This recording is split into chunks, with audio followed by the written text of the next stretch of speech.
Dear friends, class 12 के जो बच्चे भी 2020 की जो बोर्ड की तैयारी कर रहे हैं उसके लिए मैंने कल जो पिछले एक पार्ट में जो नोबेल नेचर की जो पोइम बनवाई थी, उस पोइम में हमने क्या किया था कि जो बुक के अंदर जो पोइम है उसका हमने एक्सप्लेनेशन किया था, पैराफ्रेज किया था, अनुवाद करके आपको समझाया था जो जॉनसन के द्वारा लिखी गई है।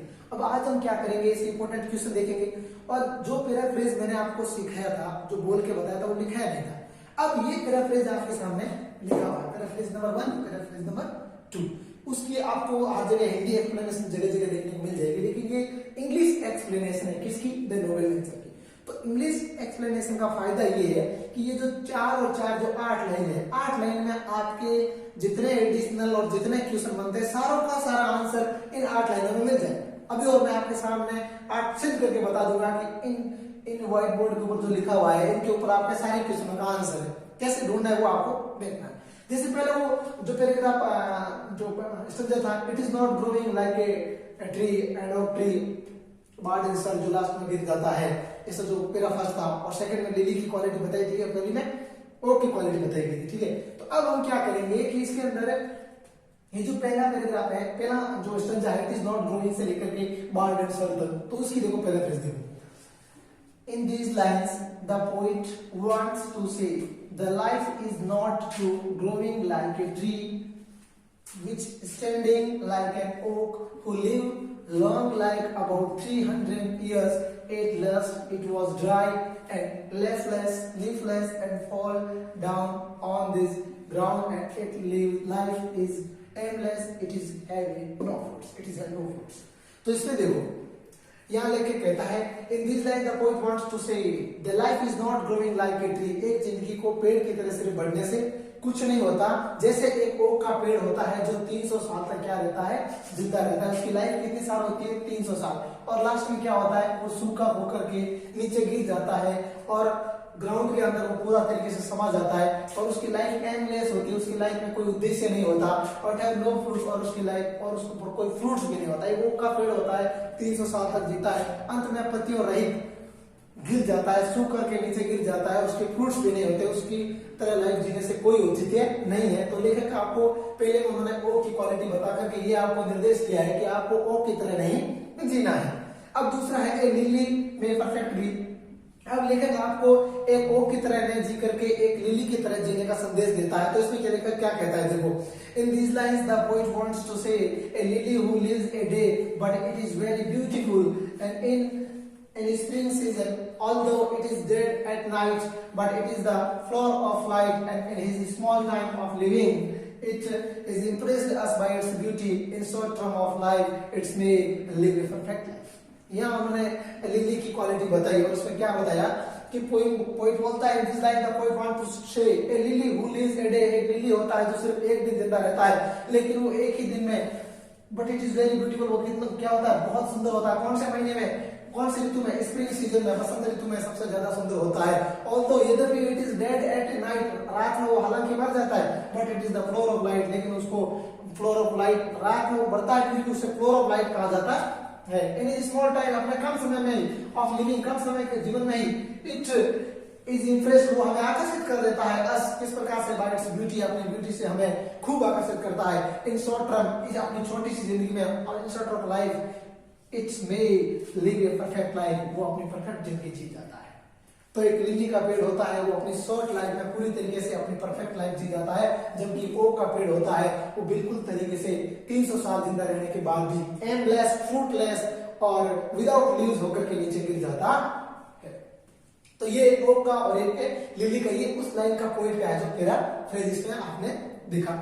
अब इसके अंदर से कौन सा इंपॉर्टेंट मैसेज है, सबसे पहले यहाँ एक चीज ध्यान रखना, ये पोइट मैसेज इंपॉर्टेंट है। पोइट ये चीजें डाल करके आपको क्या बताना चाहता है, तो पोइट का मैसेज देख लीजिए। इसमें पोइट का मैसेज क्या, from the poet wants to teaching us, हमें पढ़ाना चाहता है, don't live like an oak, oak की तरह हमें जिंदा नहीं रहना है, which standing long life but not have any adventure verse. एक ओक होता है जो लंबी लाइफ जीता है, लेकिन उसमें उसकी जिंदगी में कोई भी साहसी कार्य नहीं होता है।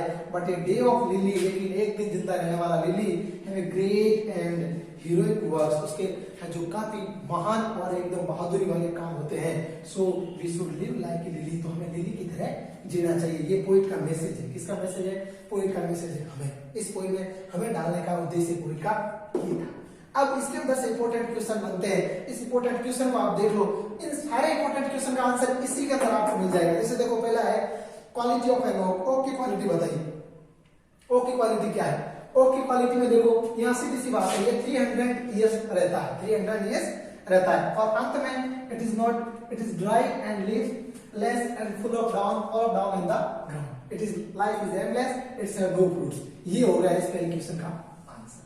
क्या ओक की क्वालिटी क्या है? ओक 300 साल तक जिंदा रहता है, अंत में सूखा होकर गिर के लट्ठा बन जाता है और न पत्तियां होती है न फ्रूट्स होता है। ये होगी ओक की क्वालिटी। Question number 1 right. दूसरा, quality of lily.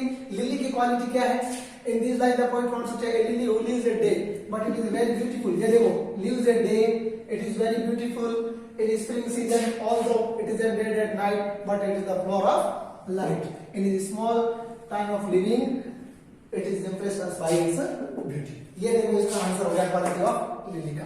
Question, how can human life be perfect? भी आदमी की लाइफ कैसे परफेक्ट भी रह सकती है? ये सिर्फ पोइट का मैसेज, इसका आंसर राइट। आदमी की लाइफ परफेक्ट कैसे रह सकती है? वो पोइट का मैसेज जो है, ये इस क्वेश्चन का आंसर है। ओ की तरह न जी करके लिली की तरह जियो तो आपकी लाइफ परफेक्ट हो जाएगी। सिर्फ एक एमलेस होकर जीने से कोई मतलब नहीं है, आपको उद्देश्य से जीना चाहिए। तो ये हो गया इसका answer. Question number, why is an oak life useless? Oak की लाइफ यूजलेस क्यों होती है? सीधी सी बात है, 300 साल तक जिंदा रहता है, ये इसका आंसर है। और अंत में सूखा होकर गिर जाता है, उसका कोई भी उद्देश्य नहीं होता है, एंडलेस होता है, एंडलेस। और it is have no fruits, इसलिए जिस फल का फ्रूट ही नहीं है, जिस फल का कोई उद्देश्य नहीं है, जिसकी कोई पत्तियां भी नहीं होती, तो उसका जीने का कोई औचित्य नहीं है। तो why is an oak's life is useless. अब ये ओक लाइफ यूजलेस पूछ लेता तो ये भी पूछ सकता है, why is a lily life is useful? Lily की लाइफ यूजफुल क्यों है? तो लिली की लाइफ यूजफुल में ये हो जाएगा, एक दिन जिंदा रहता है, अपने हीरोइक और डीड्स वर्क की वजह से वो चर्चा में रहता है, तो इसलिए लिली की लाइफ इसी प्रकार से इंपॉर्टेंट है। Question number, what message does the poet convey? Poet इस कविता के माध्यम से आपको क्या मैसेज देना चाहता है? ये पोएट का मैसेज, इसका राइट आंसर है, ये जो आपके सामने लिखे हुए हैं।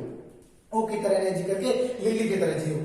Next question, how does an oak fall at last? Last में है जो ओक किस प्रकार से गिर जाता है, यही इसका आंसर है। At last it was a dry leafless and fall down on the ground. वो सूखा होकर के गिर जाता है, बिना पत्तियों का होकर के। ये ओक के आंसर गिरने का कारण है। क्वेश्चन नंबर अगला, how is a lily better than oak? एक लिली की लाइफ बेटर कैसे हो सकती है? वो ये पोएट का मैसेज इसका आंसर है। पोएट का मैसेज इसका आंसर है, क्योंकि एक दिन जिंदा रह करके ये 300 साल तक जीने वाले ओक के पेड़ से कई गुना बेहतर है, क्योंकि इसके काम में क्या है? दम है। अब इस पोएम का एक प्रश्न ऐसे भी आ सकता है कि बेन जॉनसन है जो इस नेचर के अंदर कौन कौन से है जो सिंबल लेता है? तो ये आपको पता ही, कल मैंने बताया था मैंने पार्ट में, ओक एंड लिली, ये दो नेचर से सिंबल लेता है, two symbols of nature, oak and lily. ठीक है। अब इस पोएम का थीम क्या है? तो थीम इसमें देख लो, theme of the poem is the contrast between a meaningless and unimpressive long life and a short life full of heroic and virtuous deeds। इसकी मुख्य थीम ये है कि एक उस व्यक्ति के जीवन के बारे में बताते हैं जिनकी है जो लाइफ क्या है? मीनिंगलेस, बिना उद्देश्य की, अनइम्प्रेसिव, बिना आकर्षण की, और एक वो जिसकी लाइफ छोटी है लेकिन हीरोइक और वर्चुअस डीड से, एक सहनशील और शक्तिशाली कामों से भरी होती है। एक उसकी लाइफ और एक जिसकी लाइफ में कोई उद्देश्य नहीं है, एक उसकी life. The two symbols from the nature, oak and lily, दो सिंबल प्राकृतिक से लेता है, ओक और लिली। रिप्रेजेंट इट, वो ओक और लिली इस कविता को रिप्रेजेंट करते हैं इस मैसेज को बताने के लिए। The big size and long life span like an oak do not make life worthwhile. एक बड़े साइज में बड़ा होने से कोई आदमी की लाइफ वर्थवाइल, कीमती नहीं हो जाती, अच्छी नहीं हो जाती, जिस प्रकार से ओक की होती है। Short but A meaningful life like that of lily earns achievement. और एक छोटी और अच्छी जिंदगी होती है लिली की, वो एक अचीवमेंट तरीके से अपना हर उपलब्धि हासिल कर लेती है, अचीवमेंट हासिल कर लेती है। तो इस पोएम का थीम हुआ, don't live like an oak, live like a lily, lily की तरह जियो। तो ये इस पोएम की क्या है? मेन इसकी ये थीम है। तो इस क्वेश्चन में एक भी ऐसा क्वेश्चन नहीं है व्हाइट बोर्ड से, कोई भी क्वेश्चन अगर मैंने क्वेश्चन छूटा हो, लेकिन आंसर इसमें जरूर नहीं छूटा है। प्रत्येक क्वेश्चन का आंसर इसी के अंदर से आपको मिल जाएगा। ये प्रथम स्टंजा का पैराफ्रेज है, ये द्वितीय स्टंजा का पैराफ्रेज है, ये खुद मेरे द्वारा बनाया गया है और इसको ध्यान से आप पढ़ लीजिए। इसके अंदर पोएम के अंदर एक भी क्वेश्चन पीछे नहीं रहेगा और इसके अंदर कुछ वोकैबुलरी के शब्द है, जैसे इस किताब के अंदर भी कुछ क्वेश्चन आए हुए हैं, लिरिक्स क्या है, ओड क्या है, ब्लड क्या है और एपिक क्या है। ये चीजें मैं आपको, आपकी जब पोएम पूरी होगी तो एक क्लास और लगेगी जिसके अंदर आपके वोकैबुलरी में सिमिली, मेटाफर, पर्सनिफिकेशन भी आए हुए हैं, लिरिक है, ओड है, ब्लड है, एपिक है, मोनोलॉग है, ड्रामेटिक मोनोलॉग है, सोलिलोक्यू है। ये सारी की सारी जो चीजें आई है वो एक क्लास लगेंगे जिसके अंदर सारी की सारी को ले रहे हैं, जिसमें लिरिक हो जाएगा, ओड हो जाएगा, एपिक हो जाएगा, ब्लड हो जाएगा, सोलिलोक्यू हो जाएगा, ड्रामेटिक मोनोलॉग हो जाएगा, मोनोलॉग हो जाएगा और मेटाफर हो जाएगा, सिमिली हो जाएगा, पर्सनिफिकेशन हो जाएगा। ये सारी की सारी चीजें मैं आपको एक क्लास अलग से बता दूंगा। इस वजह नोबेल नेचर में ये पूरी के पूरे क्वेश्चनों का आंसर इसके अंदर आपके क्लियर होता है। अगली कोई मैं तब तक लेकर आऊं, तब तक आप पूरी तरीके से इस क्वेश्चनों का प्रैक्टिस कीजिए और कोई भी क्वेश्चन इससे पीछे नहीं रहता। 12th क्लास के लिए तो ये सबसे ज्यादा इंपॉर्टेंट है। और अंत में मैसेज देता हूं कि अगर ये पोएम आपको आती पसंद आती है तो अपने दोस्तों के साथ शेयर करो और इसको चैनल को भी सब्सक्राइब करो ताकि अगली पोएम में आपको निकालने में मुझे कोई दिक्कत ना हो। मैं हिम्मत के साथ आपके सामने पोएम लेकर के आऊं।